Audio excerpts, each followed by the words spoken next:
back. WNST, Cassie of Baltimore and Baltimore Positive. We got a full house today. Oh, man. Don Moeller is back on the set. He is staying 6 feet away from me. Most importantly, we are at State Fair. It's all brought to you by our friends at the Maryland Lottery. We're letting ourselves play. I've got some scratch-offs right. We got a new scratch-off game. It is the $10,000 Show Me game. We're giving them away today out here at State Fair. And it's also brought to you, of course, by our friends at Window Nation. I wore this when I had Mayor Scott on 2 weeks ago. Down in next, it looked like I was dealing cards. I looked like Jack Lemmon in like The Odd Couple or something like that. So, and also our dear friends at Goodwill. We had Lisa Raciniak on this week, as well as Business Volunteers MD and Julie Kernan. You can find all that out at BaltimorePositive.com. You know, this guy is a regular on Baltimore Positive, and much like his companion and colleague Max Weiss, we haven't been able to sit together. We usually see him through a screen, man. Like, I didn't even, like, you're so tanned, Ron Cassie, that it looks like you were in Italy or the south of France, not in Ireland. The sun doesn't shine in Ireland. I was there for 6 hours last month. I am back from vacation in Ireland. I did a lot of biking in Ireland, and it's funny. I was telling people while I was there, too, like text messaging. I would look at my app on my phone, and it would just be like rain for like 6 days straight. You know, you do that forecast. And then I'd look at it like an hour and a half later, and it would be sun for 6 days straight. And then, you know, just would flip-flop back and forth. It's really, even hourly, it's just amazing. It rained every day, but it never rained. You know, I don't know how else to put it. How long were you in Ireland? Close to 4 weeks. I think you guys passed in the airport, didn't you? You were on your way to Amsterdam. I was there when he was in Ireland. Right, yeah. You know, it is amazing on the travel front. And, Don, you're about to do some traveling. I'm literally looking out of the corner of my eye. Wimbledon's on here at State Fair. We're at State Fair in Catonsville. Home, as I like to call it. I don't know. I'm going to root for a crab cake today on the Maryland Crab Cake Tour. And chicken and waffles. Cracker Jack intern Chloe Ennis wiped out some French fries and some twisted turkey. They even have a gluten-free bun here. By the way, dude, you have never been this organized. So whatever Chloe Ennis is bringing to the show, it's well worth it. Well, it's a good thing I have an intern pipeline over here in Catonsville coming out of South Carolina. But Leonard Raskin's at Wimbledon. I spent a week in Germany and Amsterdam. You've been in Ireland. We're moving around again. And the world's moving around. And if you spent any time in the Dublin airport that you did, you know, I spent time in the Amsterdam airport getting around. Hey, man, Cologne airport. I just had the trip from hell trying to get back from Milwaukee, You have Wisconsin. your voice back. We should say that the former county executive and my high school guidance counselor, finally you contracted COVID, right? After 2.5 years, it finally hunted me down. It did. And sounds like it kicked your ass. You don't sound good, dude. I feel fine. I feel fine. I'm way past shedding and all of that, but it was nasty. And being in the airport for 20-some hours trying to get home. Golfing. This is why I don't golf. No offense, Classic 5. Tom, I'm going to have you on Friday. You know that. But you know, we're traveling. You know, we're moving around, right? And I guess that's all part of people like us love to do that. It's such a enrichment of our lives, even when you're stuck in the Milwaukee I'm airport. going to ask both of you that because Ron was posting amazing pictures and sharing amazing stuff, and you were doing the same. So I had Ron in Ireland, I had you in Amsterdam. I was living vicariously through both of you. Ron, Nestor talks about that a lot. What is it about travel that appeals to you? What do you like about it? So much. You know, this was a trip. I'll just get to touch on with the COVID a bit. I was going to visit I went to England with my daughter, where my mother's parents are both born, raised, and immigrated from in their 20s. And my father's side of the family, his mother was Irish. And the second half of that trip, I was going to go to Dublin and visit where my great-great-grandfather. It was a roots trip. Absolutely. I was visiting my great-great-grandfather had immigrated from Dublin during the Great Famine. I had 1 day in Dublin. I was flying. This is 2 years ago. I was flying from London to Dublin. Right? That's 10 minutes. 10 minutes. CNN alert when we touched down. Got to head back to the U.S. I had 1 day in Dublin. So wow. Was that pre-COVID? Like it was March when COVID hit. 13th. That was like March 13th. I'm in the 13th. plane. I hit that, and I'm like, I get 1 day. I'm sitting with Ted Venetoulis doing I was supposed chicken to and be there waffles for every day. St. Patrick's Day, so in 2020. So I ended up going back for with Memorial Day weekend and 3 weeks vacation time. I took 4 weeks to go, and I did work over there. But partly the nice thing is, like, for me it's really, when I travel, it's best when it's not just as a tourist or a stop. It's kind of integrated, into the things I enjoy, things that I'm excited about doing and learning. And so part of it was the family history. I went to where my great-grandfather was baptized, the ruins of that church in Dublin. I found a couple, like, Baltimore County, Texas, Maryland, kind of the quarry. Did you go to Dundalk? Or I didn't go to Dundalk. I didn't go to Baltimore, but how do you go to Dublin and not go to Dundalk? but I found an interesting story about famine immigrants from Ireland who founded Texas, Maryland.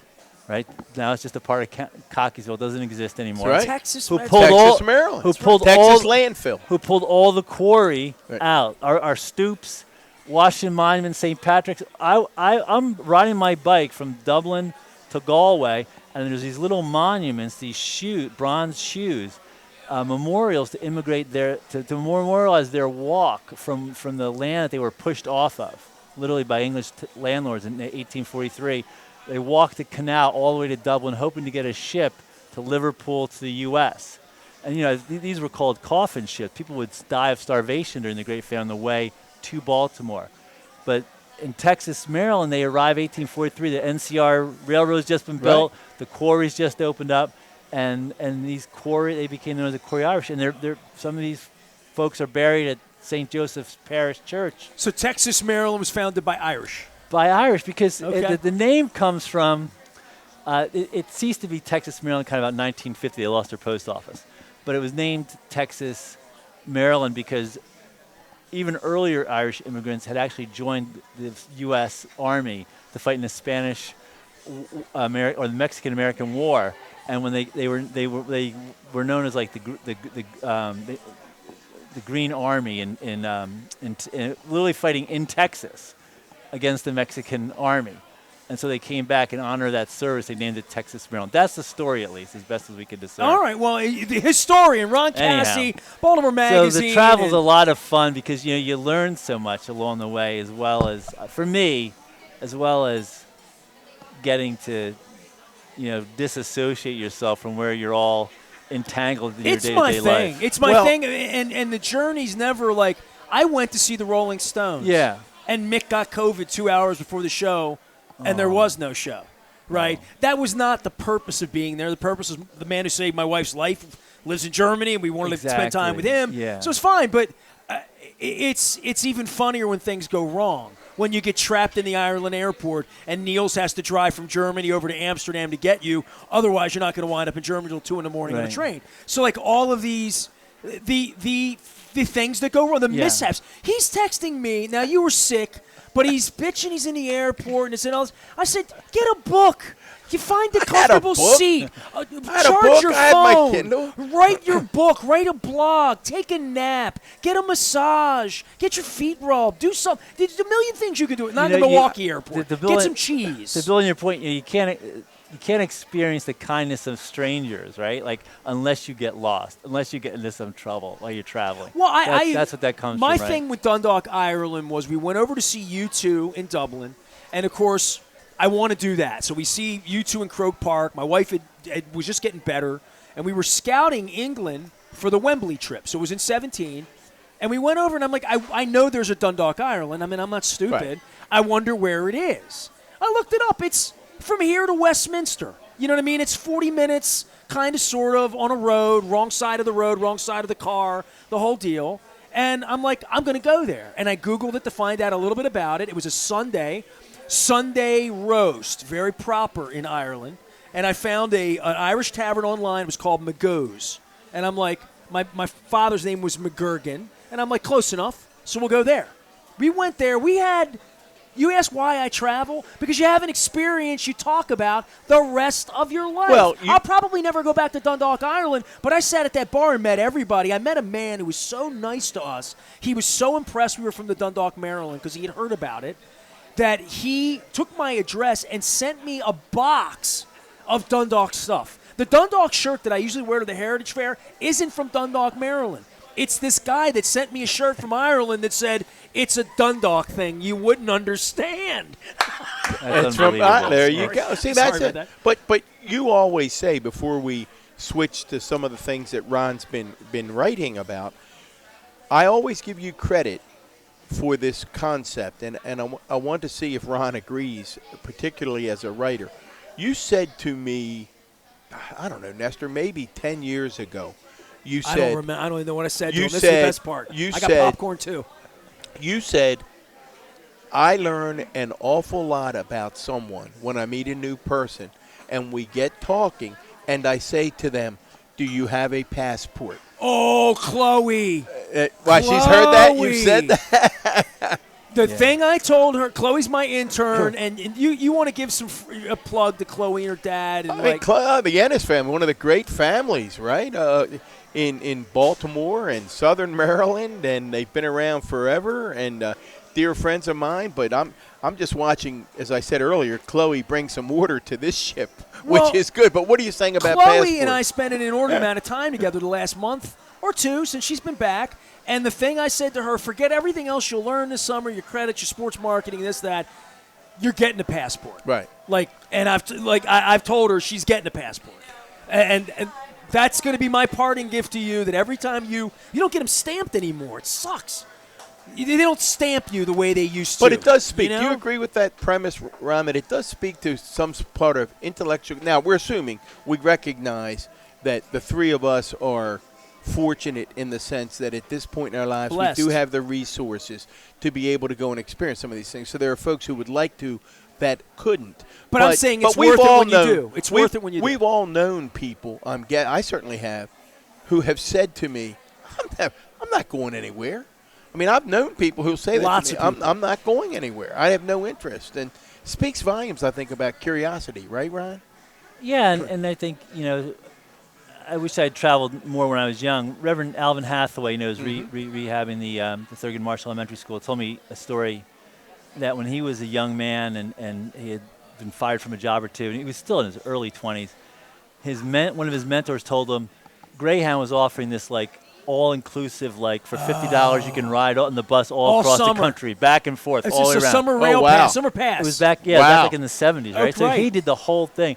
So here's a, young black man from West Baltimore, and he's going to Notre Dame, Indiana, Minneapolis. He's going to San Francisco. He's coming. We got to talk to him about that when he Going goes all the way on down to next time. Bakersfield, California. Coming, he said, there's a part of where you're on a road in the Southwest, I guess, where one side of the street is Tennessee, and I think one part is Missouri, but all parts of the country hadn't seen, and it was the context and the perspective and the distance from his own life and his own situation, and I think that's really great if you can do that when you're young. There's something Yeah. wonderful about being a stranger. And I yeah. mean that when I'm walking the streets of Amsterdam at 3 a.m., getting a delicious street sandwich, a keto, or a shawarma out on the street, and I'm just walking around Amsterdam, and it's safe and it's different. Yeah. And I use every minute when I travel. When I travel, I don't sleep.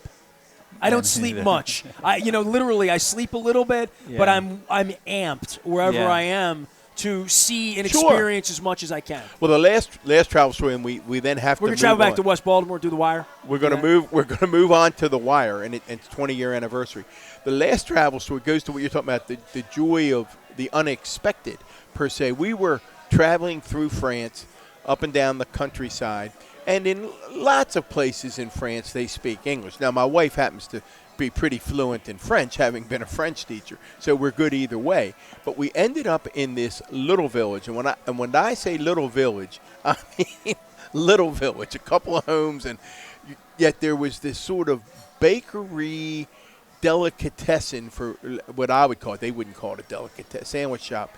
And we walked in, and this gentleman out of Central Casting was behind the counter. I mean, it looked like something out of a Disney film that you would think would be the main cook in this little place. And no one spoke a lick of English in this little place. And we thought, man, we could be in trouble now. But luckily, my wife was there, and she says, you could tell the gentleman was a little nervous because he knew we were Americans and probably couldn't speak. And my wife something, and I can't replicate it, but one of the words was jambon, the sandwich, jambon. And that's a ham sandwich, basically, isn't it? yeah, exactly. It's a ham sandwich. Exactly. And she said something, do you have any jambon? Well, his face lit up. He reached under the counter, picked up a huge loaf of bread and some cheese, and he went, jambon! And he was just thrilled. And from that moment on, turns out, this is what you talk about, the unexpected pleasures, there are plaques. And you begin to notice all over this little shop that's no bigger than really where we're sitting of him with presidents. And I'm going, oh, wait a minute, what's happening? And then grand prize winner. He was the grand prize winner in all of France for the best foie gras in all of France. And they flew him to the White House periodically to serve foie gras. This guy in this little place that we stumbled into because we said, we've got to get something. How was the jambon? To eat. The jambon was incredible. C'est bon. For people who don't know, it's just nothing more than a thin little slice of ham, a thin little slice of cheese, and some butter on bread. Nothing else. And it sounds ridiculous. Spectacular. Simple things in life, Spectacular. right? Like Irish food. Well, right? let's talk, and I'm kicking myself, and Nestor then can't make fun of me. I'm sorry, Max Weiss. I normally come prepared for these Baltimore segments with my printed copy because I love the subscription to Baltimore Magazine, and it's sitting at home on my desk. You're waving Ron Cassie. I'm giving him the real thing today. But Right. the cover of this, Nestor, was just a spectacular cover of the 20th anniversary story that Ron did of The Wire because it was sort of cartoon characters. Well, I can't wait to talk about this. There it is. There So they wait, are. There they the are. audacity of despair, and everybody should go check it out. Everybody knows Ron Cassie for Baltimore Magazine. So we had Simon on, we've had Zorzi, we had people on. When I had Simon on, I said to him what I'm going to say to you, which is, I've never seen The Wire. And everybody's like, how? Simon's like, good, you don't need to. I really do want to watch it. I think the way he put it was, I'm not going to beg you. Right. Watch The Wire. So, it's 70 hours-ish, right? I mean, of the investment of time. 5 years. I 6 fully years. expect to watch it at some point in the next 2 or 3 years of my life. And I'll binge it when I have time. I'm building the business. I got football. I got things going on. Crab cake tours. But prepare me for that in some way as – you've written about the history for people that have seen it, but prepare somebody like me for somebody that hasn't seen it and why I should give it 70 hours of my time. Because everybody says I should. That's why I'm going to. I mean, here it's the greatest thing that's ever been made. Not just a Baltimore thing. That's a worldwide thing, right? Yeah, I mean, I'll answer that a little bit by talking about the impetus for the story, I mean, before I talked to David Simon, he was very generous with his time and thoughts. I mean, a couple hours at his home and office in Federal Hill. I watched the whole 60-plus hours recently again before doing this. I read Homicide, the book he wrote, which is 600, 700 pages. I watched The Corner, which is what you should watch first. Watch The Corner in HBO. That won Emmy Awards, directed by Charles Dutton, Rock, right? Rock, sure. Yeah. Amazingly empathetic, compelling, holds up today, heart-wrenching. I mean, you'll shed a tear. I mean, it's really powerful. And that's really the spiritual predecessor kind of to The Wire. That's why I talked to you about this. Because, I could just dive in and buy the DVDs tonight. But Watch me, The this Corner is first. I've waited 20 years. Corner's it's only going to be a big thing 6 for me. hours of your time. All right. Watch that first. And because The Wire is 180 degrees from The Corner. The Wire, the Corner goes into the tragedy of drug addiction, of poverty, of the drug war because Charles Dutton, who grew up there, is directing this story, but also the way the book was written. And Simon and Ed Burns spent a year in the one corner in West Baltimore, Fayette and Monroe, observing everything. It tells that story organically from the people who are suffering up, right? The Wire tells it differently. It tells it from the point of view of McNulty really is, the one cop, is really the core protagonist in the story throughout all the seasons, right? A white cop. Now, it's told through multiple perspectives, and that's kind of the genius of all the novelists Simon brings into the room to write the thing. They're weaving this incredible Well, I watched story. The Sopranos. I love The Sopranos. I'm expecting it to be that freaking good. In a different way, but it's really good. In a different way, because The Sopranos is easier to follow because of, it's a one lead character Tony Soprano, right, that you follow. James Gandolfini gives a performance of a lifetime through that whole thing. It's very compelling. It's a family drama, suburban New Jersey. Weirdly from where I was born, by the way. Wow. Nutley, New Jersey, right next to where they Woke live. up this Now I'm in morning. Baltimore. Bada bing. Got Right. myself a gun. The Wire is 180 degrees, again, different from The Sopranos, but the quality of, as far as the art, right, is there for sure, as everybody says. So I think if you watch The Corner and you pivot to then you go to The Wire, you can see the juxtaposition, really. The Wire, I looked at it for this story as a way to look journalistically at what was happening at that time. Right? What was Simon? What were they reporting? What was happening in real time in Baltimore with the O'Malley administration, with the policies of mass incarceration? What were those numbers? I mean, there's a graph in our story about only they're arresting 100,000 people a year in Baltimore City during the O'Malley administration. Only 2.6% are for a violent crime. Only another 7% are for a property crime. I mean, the numbers are extraordinary when you get down to It was weed and drugs and street deals, pretty much. And it was a lot of loitering. It was a lot of taking a pee outside. It was a lot of open can violation, trespass. I mean, made up charges. Or to as clear my friend says, walking while black. Right, all those things, Right. right? So, and I wanted to interview. I talked to the guy who played the Snot Boogie Corpse in the opening. Well, DeLon wait a Prince. minute. Let's let you come back to that because this is why Ron Cassie's in a class by himself. This is how the article basically begins. 3 rivulets of blood illuminated by flashing blue lights seep from a body lying face down in the middle of a dark street. In the background, the wail of a squad car siren, the whirl of a helicopter, the howl of a neighborhood dog. A cop picks up a shell casing and places it into a plastic bag. Static voices blurt out from a police radio. 3 school-age girls silently take in the scene from their row house stoop. On the steps of the vacant home on the same block, a white Baltimore homicide detective turns to the young black man seated next to him, bundled in a hoodie and winter coat, blankly staring at his just murdered buddy. So your boy's name is what? Snot. You call a guy Snot Boogie. And with that, basically, you say the milieu of The Wire is built, right? I mean, and then you're going to talk about Snot Boogie. Yeah, that's a real anecdote that Simon heard when he was writing the Homicide, the book, from a detective named Terry McLarney. Similar name, kind of, right, to McNulty, right? Okay, Jim McNulty. right, okay.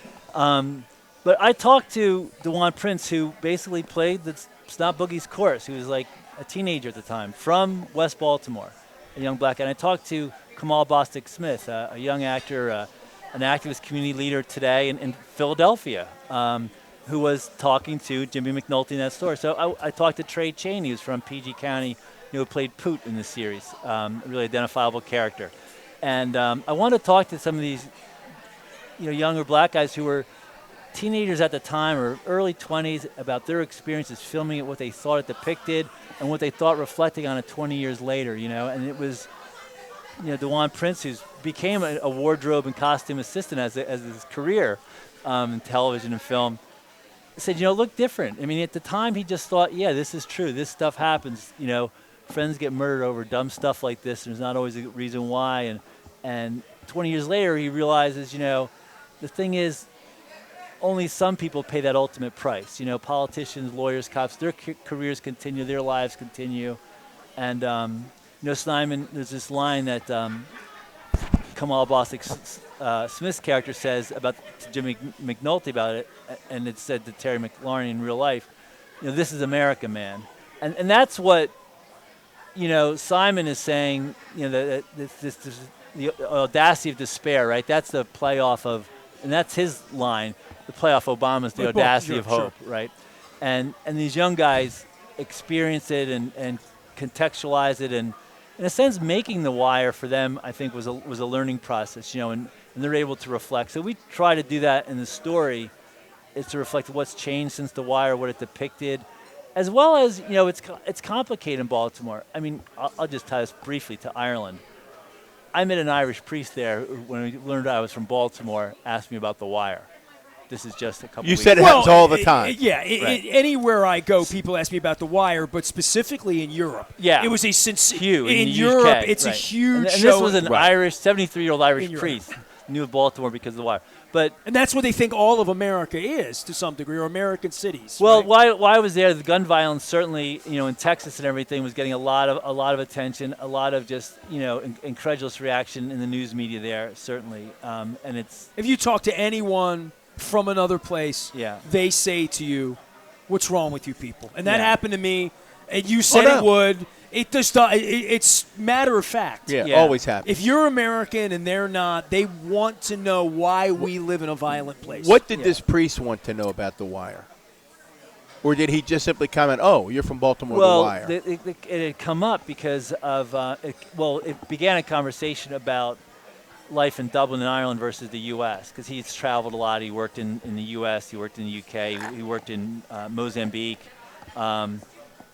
That the tension, right, the stress level just seems so much lower in a city, even like Dublin, which in European and Irish standards is It's like a rough place. rough place Right. by their standard.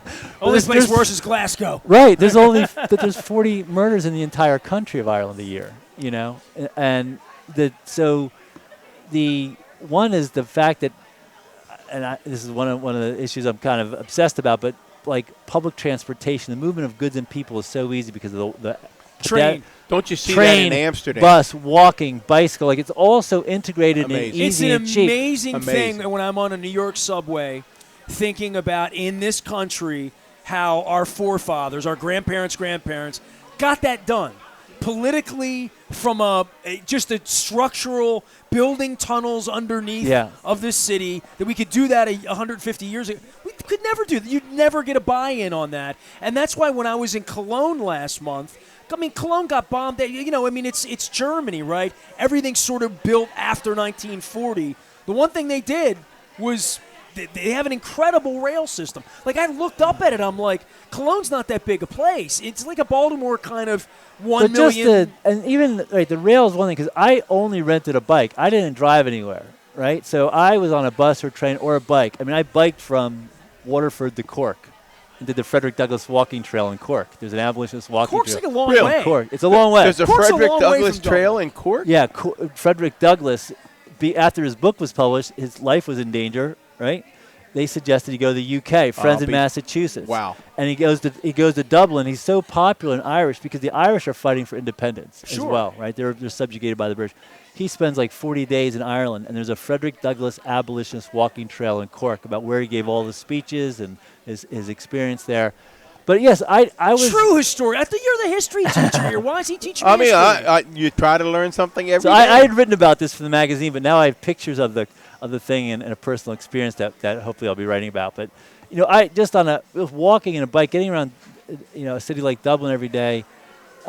Everybody's outside, right? The number of streets that are closed. In Baltimore, it would the comparability if all of Fells Point, all of Federal Hill, all of Locust Point, all of Harbor East were closed to traffic. You'd begin to approach why these cities are so amazing that we visit, right? You begin to approach Well, that. you go through Amsterdam, you Well, walk you've- in the street because there are no cars. Well, that's right. you just have to There's keep- no cars. That's the point, But right? I want to break, but You've go ahead. writ- yeah, he's written about that. Yeah, we will take a quick break, then come back. Ron's written about that before. When we come back, I want to start with Ron answering this question, and then we'll talk a little bit, get an update on the Keith Davis murder trial. But Ron raises the question in the article when he says, how has Baltimore fared in the 2 decades since the city first got a long, hard look at itself on HBO? Let's come back and start with that. How have we done in the 2 decades since then? We're doing pretty well. Ron We're at Cassie. State Fair. I've had chicken and waffles. It's all brought to you by our friends at the Maryland Lottery. We're giving away some Show Me $10,000 scratch-offs. Also, our friends at Window Nation and our dear friends at Goodwill. I got my Goodwill truck back. I thought I lost my truck.